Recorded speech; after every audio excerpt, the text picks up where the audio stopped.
Do you go out? Do you date? Yes. Who do you date?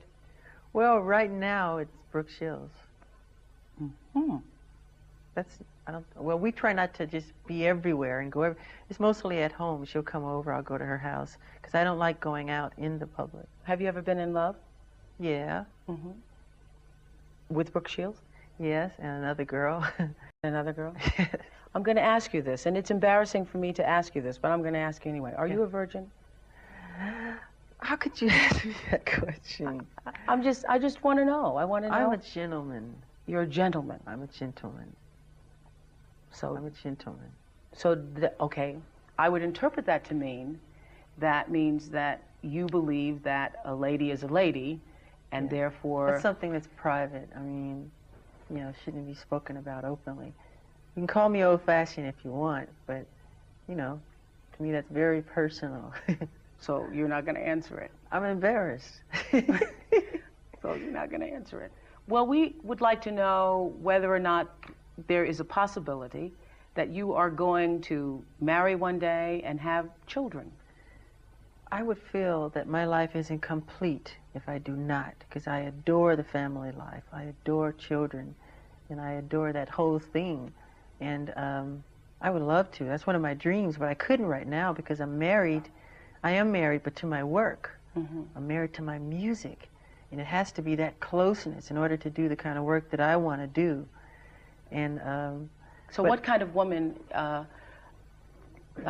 makes you, I know in the video, wait a minute, no, in the video we're going to see later, we're premiering the world video, but you say there's a line where you talk about being quenched. So what kind of person does that for you? Quench my desire. Yeah, quench my desire. Yeah. Well, Brooke, I've always liked her. Mm-hmm. And when I was little, I used to stay with Diana Ross. Me and my brothers, we stayed with her for years. I've never said this, I always had a crush on her. You did? Yes. I heard too, this was another one of those rumors, that you had proposed to Elizabeth Taylor at some point? Elizabeth Taylor is gorgeous, beautiful, and she still is today. Yeah. And I'm crazy about her. Yeah, but did you propose to her? I would like to have. Yeah. Well, Elizabeth Taylor is here. Liz, can we bring Liz in now? Liz had said that she wanted to be here to hold your hand through this. You don't look like you need your hand held. Hi, Elizabeth. Elizabeth Taylor! Hello, look. Hi. Hi. Hi, have a seat, Nice have to a see- seat. Thank you. Did Michael ever propose to you? No! And I never proposed to him. Never did. What do you think is most misunderstood about Michael Jackson, Liz? All the things you mentioned. He is the least weird man I've ever known. Mm-hmm.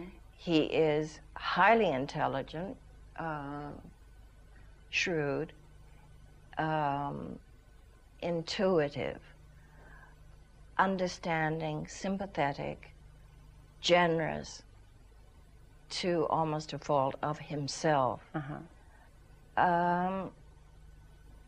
And he just, if he has any eccentricities, it's that he is like larger than life, and some people just can't accept that or face it or understand it. His talent on stage, why I called him the king of pop, rock, soul, music, entertainment, whatever. Yes. There's nobody that can come near him. Yeah. Nobody can dance like that, write the lyrics like that, the music, cause the kind of excitement that he does. And why do you think you all are such friends? What has brought this kind of bond? Because people tried to make this be weird. Well, it's not. I mean, our childhoods are very similar. Mm-hmm. And we have that from the very beginning in common. I was a child star at 9, had an abusive father, and that kind of brought us close together in the very beginning. And what is it, I'm going to ask Michael this question later on, but what is it you most want the world to know about him?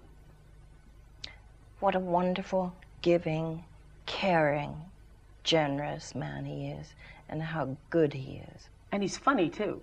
Oh, he's wildly funny.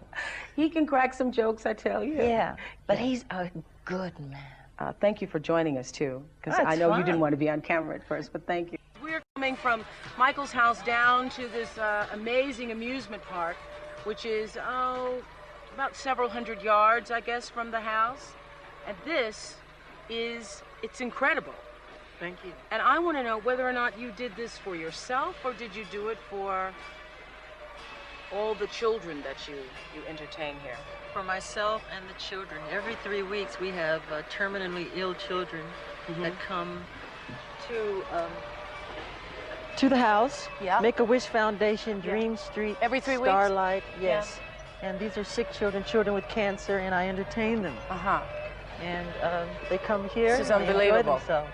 And what I have to say is these are not, as I was talking to some kids who were here, these aren't just grandma rides here. These are some major rides. I mean, the Sea Dragon and the Ferris wheel, and there's that zipper over there. The Wipeout. Yeah, Wipeout. There are bumper cars here. It's really... Thank you. Well, it brings out the child that lives inside of everybody.